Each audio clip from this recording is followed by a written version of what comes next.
하나님의 말씀을 보겠습니다. 신약성경 요한복음 3장 14절 말씀부터 16절까지의 말씀입니다.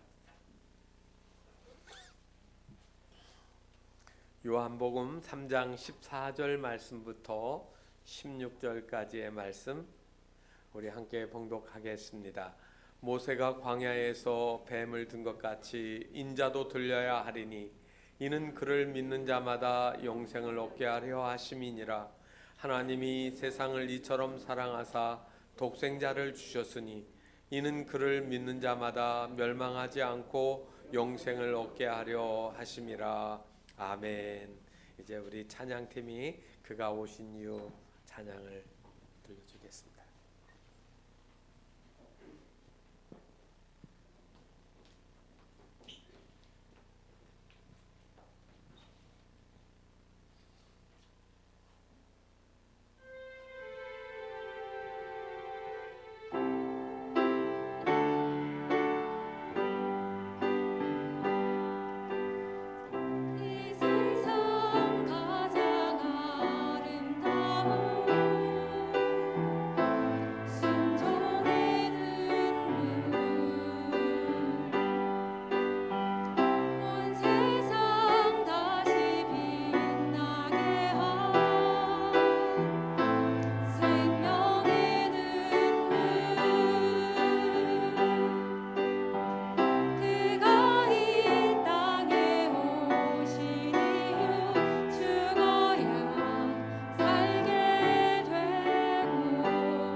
우리 찬양팀들이 수요일 날도 예배 참석하고요.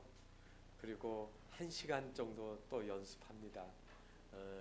아름다운 찬양이 나오게 하기 위해서 준비되고 기도하는 마음이 하나님을 기쁘시게 합니다. 여러분들도 수요 예배에 많이 나오시기를 바랍니다.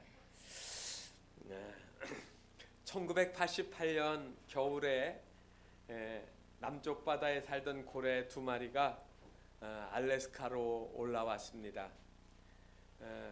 알래스카는 이렇게 만들이 많이 있습니다. 그래서 이 고래들이 먹이를 찾아가지고 만 안쪽으로 깊이 들어왔는데 그해 유독 빨리 겨울이 찾아왔습니다. 그래서 물이 얕은 곳부터 얼기 시작하는데 고래가 들어왔던 길목 전체를 다 결빙을 시킨 거예요. 고래가 뒤늦게 빠져나가려고 했지만 입구가 얼어서 두꺼운 얼음이 깨지지가 않는 겁니다. 이제 넓은 바다로 이 고래가 나가지 않으면 그 고래들은 그 만 안에서 그냥 얼어 죽는 겁니다. 이것을 안타깝게 여긴 에스키모 원주민 몇 사람이 고래를 살리려고 무진 애를 썼습니다.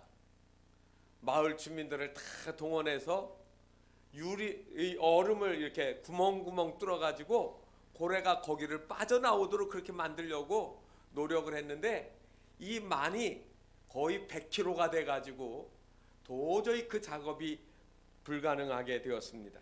그래서 이것을 처음에는 사람들이 다 방관하고 있다가 이거 뉴스가 타게 되어지니까 콘크리트를 가지고 위에서 헬리콥터가 떨어뜨려서 이 얼음을 깨트려 보기도 하고 11톤이나 되는 트랙터를 이용해 가지고 이 얼음을 깨트리는 작업을 했지만 이거는 보통 어려운 일이 아니었습니다.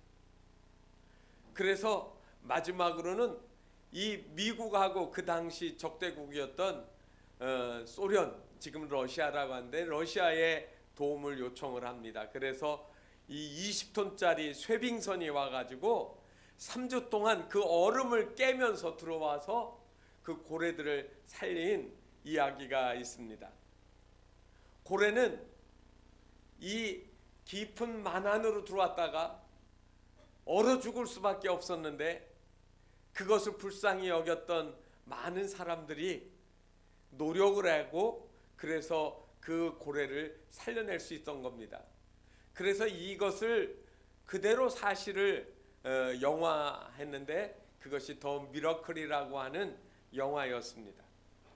저는 이 영상을 한번 보면서 왜 사람들이 그 살을 에이는 이 알래스카의 겨울의 추위를 무릅쓰고 많은 돈을 들이고 많은 사람을 동원해서 고래들을 살리려고 노력했을까? 그러면 정작 그 고래들은 사람들이 이렇게 노력한 것을 다 알고 있을까 하는 그런 마음이 생겼습니다. 얼음에 갇히게 되자 본능적으로 두려움, 위기감을 느끼긴 했지만은 아마 그 고래는 사람들이 그렇게 애쓴 것들을 다 이해하지는 못했을 겁니다. 사람들은 죽음을 목전에 둔 고래들을 보면서 너무 안타까워가지고 그리고 그거를 살리려고 많은 사람들이 연결이 되어지고 나라와 나라까지 연결되어지는 이야기. 여러분, 오늘 이 땅에 살고 있는 사람들이 이 이야기 속에 고래라고 생각하면 이 고래와 같이 갇힌 인생, 죽을 수밖에 없는 인생을 살리기 위해서 하나님이 어떻게 우리를 사랑하셨는지, 어떻게 우리를 찾아오셨는지를 우리가 이해해야 되지 않겠습니까? 오늘은 대림절의 시작일입니다. 제가 오늘 분홍색 와이셔츠를 목사 와이셔츠를 입었습니다. 이 보라색은 의미가 있습니다.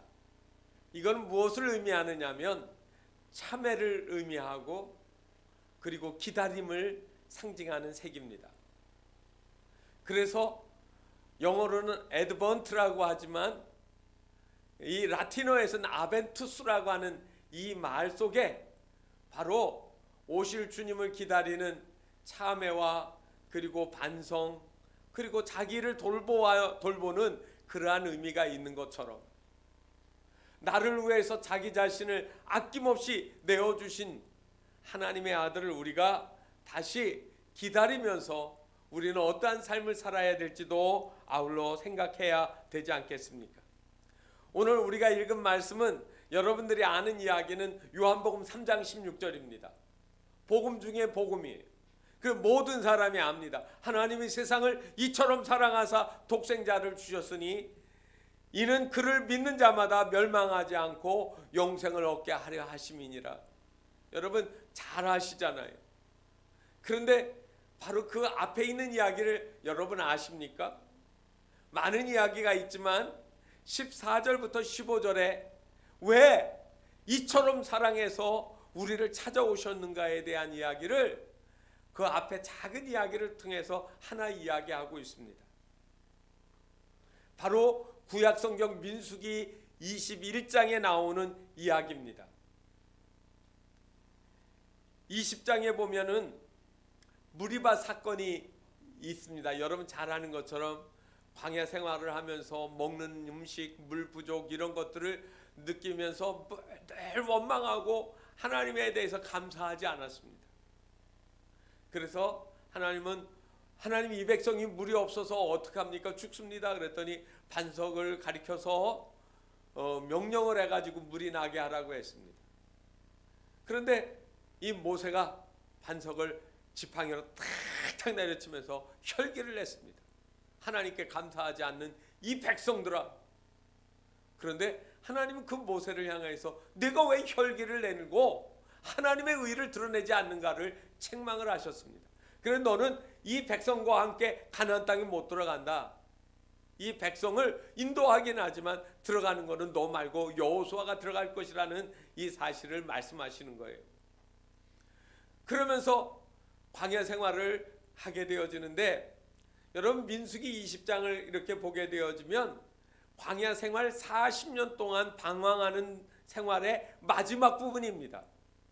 하나님이 여러분 아시는 것처럼 구름기둥과 불기둥이 움직이지 않으면 이스라엘 백성들은 움직일 수 있나요, 없나요? 못 움직여요.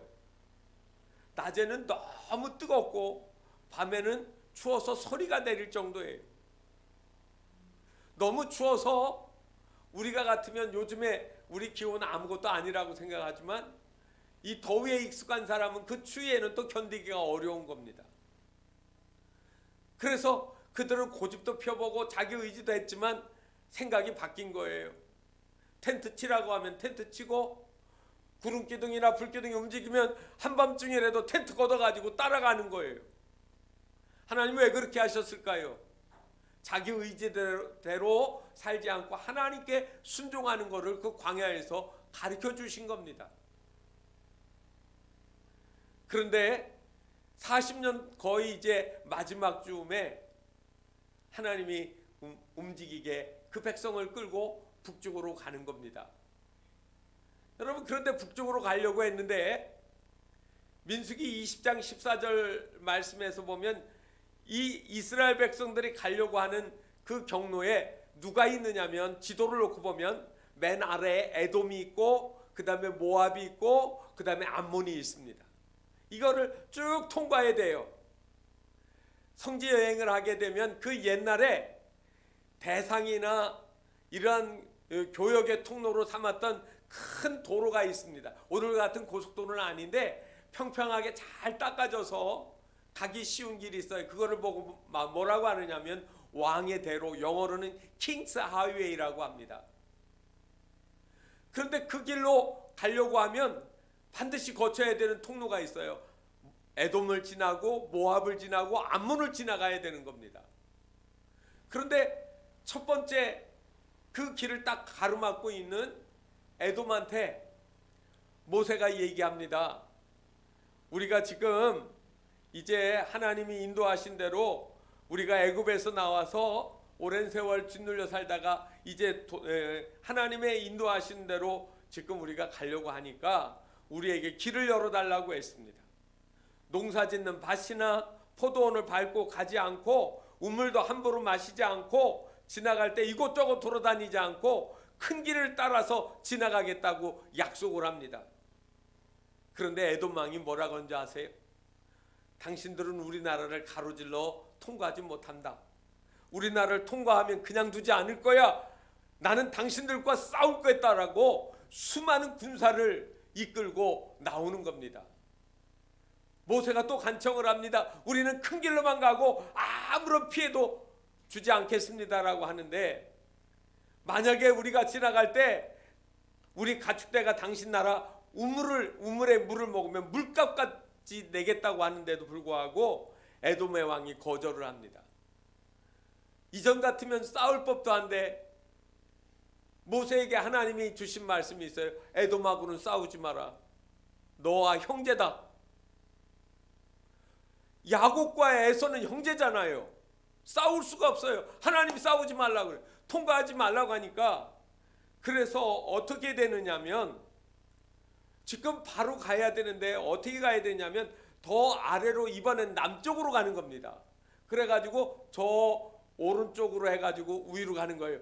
여러분 지도를 보시면 여러분들이 이해가 안 되니까 제가 이렇게 설명을 할게요. 부산에서 서울 가려고 하면 제일 빠른 길이 뭐죠?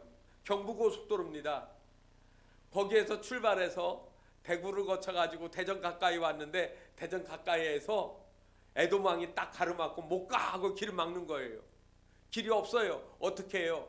그러면 다시 대전쯤 갔다가 내려와서 어디로 내려가냐면 대구로 내려와서 거기서 중앙고속도로 타고 저 원주로 해가지고 서울로 가는 돌아가는 길이란 말이에요. 이 표현이 정확한지 모르지만 어쨌든 길이 막혀서 이번에 다시 홍해길로 내려오게 되었어요. 여러분 어떻게 했습니까? 마음이 속상하시겠죠? 그래서 이 백성들이 홍해길을 따라 이렇게 내려오게 되어지니까 백성들이 마음이 상했다라고 민수기 21장 4절에 나와 있습니다.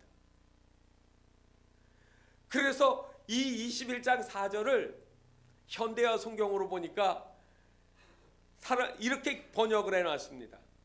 이스라엘 백성은 호르산을 떠나 에돔 땅을 비켜 돌아가려고 홍해길로 갔다. 홍해길은 아래로 남쪽으로 왔다는 거예요. 북쪽으로 가야 되는데 거꾸로 아래로 내려오는 거예요.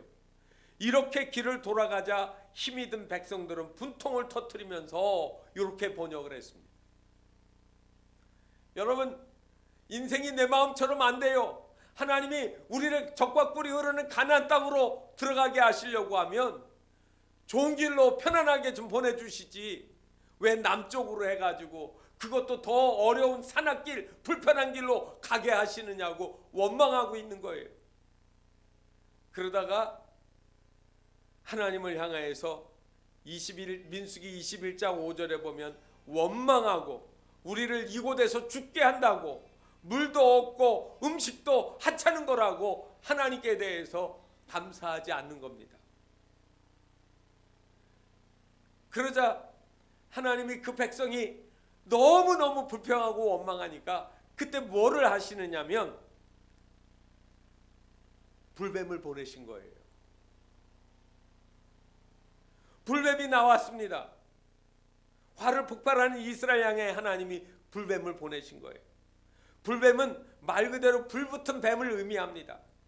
불붙었다라고 하는 이 형용사는 이스라엘이 여행하던 광야 지역, 특별히 이스라엘이 40년 동안 머물던 아라바 지역에 아주 많이 있는 그러한 독한 뱀입니다. 등에 반점이 붉은 빛깔이 여기저기 있어서 그 뱀을 일으켜서 불뱀이라고 불렀습니다. 이 뱀에 물리게 되면 그 강력한 독성 때문에 즉시 온몸에서 열이 나면서 사람이 그냥 죽는 거예요. 눈을 이렇게 뒤집어 쓰고 입에 거품을 뿜으면서 괴로워하고 뒹굴다가 여기저기서 죽는 거예요. 하나님이 불뱀을 보내셨어요. 원망하고 감사하지 않는 저들이 죽을 수밖에 없어요. 그동안에는 광야길 그렇게 다녀도 불뱀이 나타나지 않더니 하나님이 보호의 장막을 거두시니까 어떻게 됐습니까? 여기저기에서 사막에 널브러져 있던 그 수많은 불뱀들이 물기를 시작하는 거예요. 왜 그렇게 많은지요? 여기저기서 죽겠다고 신음하고 불뱀에 물린 어린 자식을 안고 엄마가 울부짖는 울음소리가 여기저기서 들립니다. 그때 모세가 하나님께 부르짖어 기도하는 겁니다. 하나님, 우리가 범죄했습니다. 하나님을 원망함으로 범죄했습니다. 이 뱀들이 우리에게서 떠나가게 해달라고 하나님 앞에 모세가 기도하니까 그때 하나님께서 모세에게 그러면 그 불뱀과 같이 생긴 놋뱀을 만들어서 그거를 들고 다니면서 이 뱀을 쳐다보면 살리라고 외치라고 하는 이야기가 나옵니다. 그래서 모세가 하나님의 말씀처럼 불뱀을 만들어서 그리고 뛰어다니면서 이스라엘 백성들아 하나님의 진노를 피하고 살고 싶으면 이 뱀을 보라고 외치며 다닙니다. 신음하고 죽어가던 사람이 불뱀을 보다가 다시 살아납니다. 그 중에 어떤 사람은 끝까지 고집피면서 보지 않고 고통 중에 장막 안에서 죽었을지도 모릅니다. 그런 그 광경을 오늘 성경 말씀에 보면 불뱀에 물려 죽어가는 인생들을 향하여 하나님이 말씀하시는 거예요. 오늘 우리는 불뱀을 만난 인생들입니다. 20세기 말 타임지가 여러분 2000년이 끝나고 2001년이 될 때 표지 인물을 딱 만들었는데 누구를 택한 줄 아십니까? 모세를 했습니다. 모세를. 그래서 영어로 그 타임지 타이틀이 뭐냐면 In Search of Moses 이렇게 되어 있습니다. 모세를 찾아서라는 말이죠. 이 21세기 앞으로 어떻게 일들이 벌어질지, 문제들을, 이 산적한 문제들을 어떻게 풀어나갈 건지, 모세와 같은 지도자가 어디 있는가라고 하는 그러한 이야기입니다. 사실 저와 여러분이 살아가는 이 세상에서 누가 나를 인도해 줄까? 누가 나를 지켜줄까? 누가 내 인생의 안내자가 되어줄까 하는 그런 근심들이 누구에게나 다 있을 겁니다. 광야 같은 길을 우리가 지금 살아가고 있기 때문입니다. 낮에는 이글거리는 태양이, 밤에는 살을 내는 추위가, 그리고 여기에는 곡식한 톨, 채소 하나 재배할 수 없는 황무한 땅, 물 한 모금도 귀한 이 땅에 어떻게 살 것인가라고 하는 두려움이 있잖아요. 거기에 모세가 없다고 생각해 보세요. 오늘 이 불뱀에 물린 이 이스라엘 백성처럼 이 땅을 살아가는 우리 그리스도인들에게 누가 나를 구원해 줄까? 누가 나를 살려 줄까 하는 염려가 우리에게 있지 않습니까? 오늘 모세는 그 백성들을 향하여서 불뱀을 만들어 가지고 여기저기 뛰어다녔을 겁니다. 광야에 나온 백성들이 200만 명이 넘으니까 아마 이쪽 텐트에 있으면 저쪽은 안 보였을 거예요. 여기에서 이 뱀을 보라고 하면서 얼마나 피곤했을까요? 그 넓은 진영을 다 쏘아 돌아다니면서 텐트 안에 죽어가는 사람 그 앞에 가서 이 구리뱀을 보라고, 이 노뱀을 보라고 외치지 않았을까요? 그럼에도 불구하고 사람들 가운데는 믿지 못하는 사람들이 많았을 겁니다. 내가 뱀에 물려 열이 나고 지금 죽는데 구리뱀을 본다고 어떻게 살아? 약을 먹든지 아니면 의사가 와가지고 독을 빼주든지 무슨 방법이 있어야 될 거 아니에요. 보기만 한다고 어떻게 살아나냐고 반문하지 않겠습니까? 이성과 경험, 내가 알고 있는 지식과는 너무 다르기 때문에 믿을 수가 없어요. 오늘날도 많은 사람들이 이 경험, 내가 아는 지식에 하나님을 그렇게 찾지를 않습니다. 내가 알고 있는 것, 내가 믿을 수 있는 것만 믿으려고 하는 고집스러운 게 있는 거예요. 불뱀을 만난 인생들에게 하나님의 처방이 있습니다. 바로 노뱀을 보는 거예요. 그런데 이거는 과학이 아니에요. 이건 믿음이에요. 그러므로 여러분, 우리는 하나님의 인격을 신뢰하지 아니하면, 하나님의 능력을 신뢰하지 않으면 그 불뱀을 물리칠 수 있는 이 노뱀을 바라보지 않는다는 말입니다. 오늘날도 많이 배운 사람, 훌륭한 지식을 가지고 있는 사람들이 기독교에 대해서 비판적인 이야기를 합니다. 천국이 어디 있느냐? 지옥이 어디 있느냐? 예수 믿는다고 구원받느냐? 아니라고 이야기를 합니다. 우리는 열심히 노력해서 우리가 사는 땅을 아름다운 땅으로 만들어요. 그래서 우리는 새 시대를 만들어 갈 거야, 뉴 에이지를 만들겠다고 그렇게 주창을 하는 겁니다. 그런데 여러분, 그 옛날 불뱀에 물린 이스라엘을 구원하셨던 그 하나님이 지금도 동일하신 하나님이 우리에게 믿음을 요구하시는 거예요. 그래서 불뱀을 물린 이스라엘 백성을 살린 것처럼 저주에 그리고 심판에 이르러 멸망할 수밖에 없는 우리를 향하여 하나님이 살리시겠다고 작정하셨습니다. 그래서 그것을 오늘 성경은 우리에게 이렇게 얘기합니다. 하나님이 세상을 이처럼 사랑하사. 여러분, 여기 이처럼이라는 말을 이해하십니까? 이처럼, 이것처럼 사랑하셨다고요.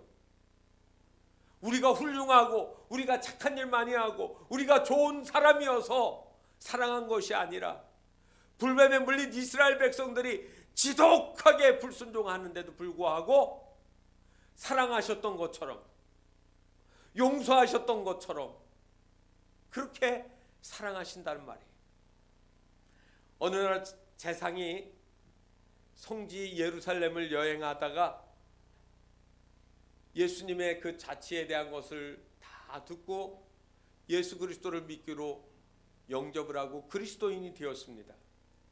그리고 여행을 마치고 자기 나라에 돌아가서 자기가 그리스도인이 되었음을 고백을 하고 만나는 사람들에게 전도하기 시작했습니다. 예수님은 죄인을 구원하시기 위해 이 땅에 오셨습니다. 나는 그 구주를 믿고 그리스도인이 되었습니다. 여러분도 예수 믿고 하나님의 자녀가 되고 영원한 천국을 기업으로 누리세요라고 전도하고 다니기 시작했습니다. 너무나도 뛰어난 재상인지라 그 왕이 그 재상이 그렇게 하고 다닌다는 이야기를 들으면서 혀를 끌끌 찼습니다. 아니, 저 똑똑한 사람이 어쩌다고 하나님이 세상을 구원하신다라고 저렇게 하고 전도를 하고 다니나. 그래서 불러서 그렇게 하지 말라고 이제 가르쳐야겠다 생각을 했습니다. 그래서 어느 날 이 재상을 불러가지고 이런 질문을 했습니다. 왕인 내가 자네에게 말만 해도 다 그 말을 자네가 다 듣지 않는가?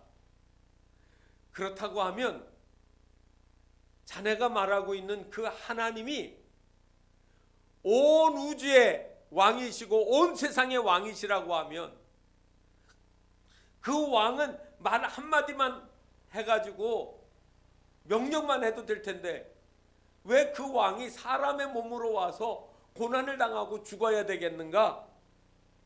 라고 질문을 했습니다. 그렇잖아요. 왕은 명령만 하면 그 일이 되는 거잖아요. 그런데 왜 와서 그 신이 죽었다라고, 그래서 당신은 예루살렘 가서 그 예수를 알았다고 믿는다고 그렇게 하고 다니느냐라고 하는 반문이기도 한 겁니다. 이 질문을 듣고 재상이 이렇게 얘기했습니다. 하루만 시간을 달라고. 그러면 제가 왕에게 답을 드리겠다라고 했습니다. 그는 집으로 돌아와서 곧장 손재주가 아주 좋은 목수를 불러왔습니다. 그리고 왕의 어린 아들, 이제 2-3살밖에 안 되는 어린아이의 모습으로 그 목각 인형을 만들라고 부탁을 했습니다. 그리고 그 인형에다가 왕자가 입는 옷과 똑같은 옷을 입히라고 했습니다. 그리고 이번에는 그 만든 목각 인형을 가지고 누구한테 가느냐면 유모에게 찾아갔습니다. 그리고 유모에게 말합니다. 이 목각 인형을 내일 안고 있다가 다리 위에 올라가서 서 있다가 왕과 내가 배를 타고 이 강을 거슬러 올라갈 때 강에다가 그 인형을 집어 던지라고 명령을 했습니다. 다음날 이 재상이 왕하고 같이 배를 타고 강을 거슬러 올라가는데 저 앞에 보니까 난간에 그 왕자의 유모하고 그리고 그 아기를 품에 안고 있는 그 모습이 보였습니다. 배가 점점 가까이 가는데 갑자기 유모가 그 인형을 안고 있다가 강물에 떨어뜨렸습니다. 그랬더니 그 모습을 보고 왕이 깜짝 놀랐습니다.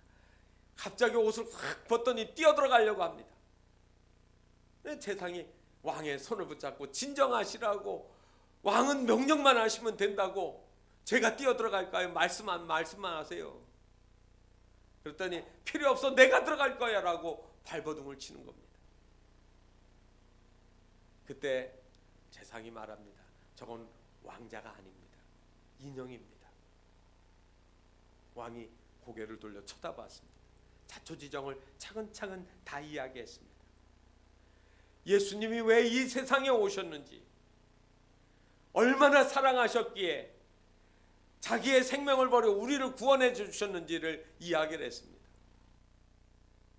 왕은 지금 왕자를 너무 사랑하셔서 당신이 왕임에도 불구하고 물속으로 뛰어들려고 한 것처럼 그 사랑이 너무 커서 하나님도 자신의 몸을 버려 이 땅에 오셨다라고 설명한 겁니다.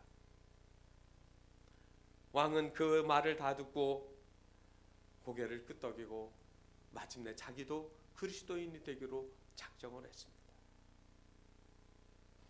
여러분, 우리는 성경을 통해서 하나님의 사랑을 다 설명할 수도 없고 이해할 수도 없습니다. 얼마나 사랑하셨길래 하나밖에 없는 독생자 외아들을 이 땅에 보내셔야 됐는지.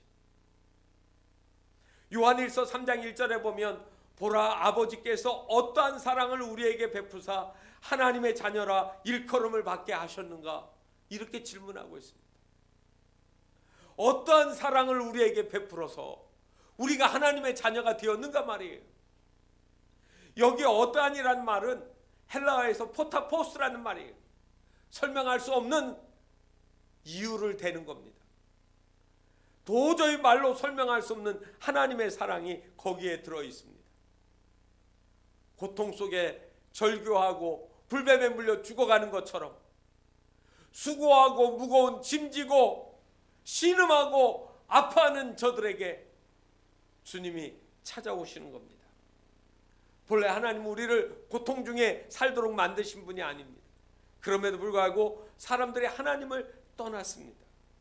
하나님이 하지 말라는 일을 했습니다. 하나님을 떠나 있는 인생들은 하루도 마음이 편안한 날이 없습니다. 왜냐하면 우리가 사는 이 세상에서 공중권세 잡은 사탄 마귀의 지배를 받으면서 또 유혹을 받으면서 시험을 당하며 살고 있는 거예요. 그래서 어떤 사람은 마귀의 종이 되어 살아갑니다. 우상을 섬기고 점을 치고 구틀하고 미신을 지키고 이사 결혼 날짜 심지어 묘자리까지 대문 방향도 마음대로 되지 못하는 그런 불편한 삶을 살잖아요. 이러한 우리들을 향하여서 주님이 찾아오시는 겁니다. 그 길을 모르고 있는 우리들을 찾아오시는 거예요. 그래서 오늘 그 방법을 하나님이 알려주셨습니다. 어떻게 해요? 너무 쉽고도 완전한 방법입니다. 하나님이 세상을 이처럼 사랑하사, 그죠? 이는 그를 믿는 자마다, 여러분 여기 믿는다라고 하는 이 말을 기억하셔야 됩니다. 어떤 부자가 집안에 일꾼을 여러 두고 있는데 머슴 하나가 하도 미련해요. 그래서 집에 있는 나무를 하나 깎아가지고 지팡이를 만들어가지고 거기에다가 글을 썼습니다. 미련한 지팡이. 그리고 이 머슴에게 주었습니다. 그리고 이렇게 말합니다. 너보다 미련한 놈 만나면 이 지팡이 죽어라. 그러니까 너 이거 미련한 지팡이 보면서 늘 너 좀 깨달으라는 이야기죠. 그런데 얼마 후에 이 주인이 병들어서 사경에 들어가게 됩니다. 죽을 날이 가까워오게 됐습니다. 그런데 이 머슴이요, 미련한 머슴이 주인을 찾아왔습니다. 안타깝게 주인을 바라보면서 질문을 하는데 이렇게 합니다. 이제 가면 언제 오시나요? 그랬더니 그 주인이 그 아픈 자리에 누워서 화가 펄컥 났습니다. 이 미련한 놈이 나의 죽을 자리까지 찾아와서 미련을 떨고 있구나. 이놈아, 내가 다시 돌아올 길이라고 하면 왜 슬퍼하겠느냐라고 호통을 쳤습니다. 그 말을 다 듣고 이 머슴이 또 이야기합니다. 그러면 영원히 가실 준비는 하셨나요? 라고 또 질문했습니다. 주인이 머슴을 향해서 호통을 칩니다. 이놈아, 죽음의 마당에 무슨 준비가 있느냐라고 화를 냈습니다. 그랬더니 머슴이 한 말이 이거예요. 하루를 여행해도 여행하는 사람이 준비를 하고 떠나잖아요. 속옷도 가져가고 양말도 가고 세면도구도 가져가잖아요. 그런데 주인님은 영원히 못 돌아올 길을 가시면서 아무런 준비도 안 하신다고요. 그러면 세상에 주인님처럼 미련한 사람이 없으시잖아요. 이 지팡이는 제 것이 아니라 주인님이 가지셔야 되겠네요 하고 주인이 누워있는 옆자리에다 놓고 나왔다는 얘기입니다. 여러분 한 분 한 분은 여러분 인생에 준비가 되어 있습니까? 내일 밥 먹을 거 준비하고 냉장고에다 반찬 넣어놓고 옷장에다가 입을 옷 준비해놓고 그리고 여러분들이 다 준비를 하는데 여러분의 영혼을 위해서 준비한 것이 무엇이 있느냐고요. 아주 쉬운 방법, 영혼을 위해서 준비할 수 있는, 언제 갈는지 모르지만 확실한 준비는 하나 있습니다. 그거는 예수 그리스도를 믿는 겁니다. 이는 그를 믿는 자마다 영생을 얻게 하려 하심이니라. 사도행전 4장 12절에 천하 인간의 구원을 얻을 만한 다른 이름을 우리에게 주신 일이 없다라고 말씀하고 있습니다. 다른 이름, 예수 이름 빼놓고는 다른 이름 안 된다는 거예요. 종교다원주의, 종교혼합주의, 여러분 얼마나 세상에 팽배한지 몰라요. 예수 말고도 다른 거 잘 믿으면 천국 간다고 천만의 말씀이요. 그럼 성경이 틀렸어요. 예수밖에는 구원이 없어요. 요한복음 14장 6절에 내가 곧 길이요 진리요 생명이니 나로 말미암지 않고는 아버지께로 올 자가 없느니라. 예수가 길이에요, 진리예요, 생명이에요. 예수 떠나면 생명 없다는 얘기예요. 사도행전 16장 31절에 주 예수를 믿으라. 그리하면 너와 내 집이 구원을 얻으리라 말씀하셨어요. 예수를 믿어야만이 이 믿음이 나의 영생이 되고 생명이 되는 거예요. 내일을 위해서 먹고 잘 거 그리고 살아갈 거 준비하는 쌀포대를 걱정하지 말고 더 영원한 거 있잖아요. 영원이라는 말은 끝이 없어요. 끝이 없어요. 거기의 삶은 영원한 거예요. 알래스카의 얼음 속에 갇힌 고래가 사는 길은 간단했습니다. 사람이 뚫어놓는 그 길을 따라서 따라 나오면 돼요. 거기를 안 따라 나오고 버티고 있으면 죽는 겁니다. 어떻게 할 방법 없어요. 따라 나오면 그 길을 따라 나오는 거예요. 그래서 내가 그 길이요 진리요, 구원의 길은 오직 예수 그리스도밖에 없습니다. 로마서 10장 9절 말씀입니다. 내가 만일 내 입으로 예수를 주로 시인하며 또 하나님께서 그를 죽은 자 가운데서 살리신 것을 내 마음에 믿으면, 어디에요? 내 마음에 믿으면 구원을 받으리라. 사람이 마음으로 믿어 의에 이르고 입으로 시인하여 구원에 이르느니라. 여러분 그 말씀을 그대로 믿는 겁니다. 여러분 예수님이 오시는 것은 우리를 그렇게 살리시려고 오시는 거예요. 이제 그 오셨던 주님이 우리는 다시 또 오시기를 또 기다리는 시대를 살아갑니다. 예수님 다시 오실 때 아기로 오지 않으십니다.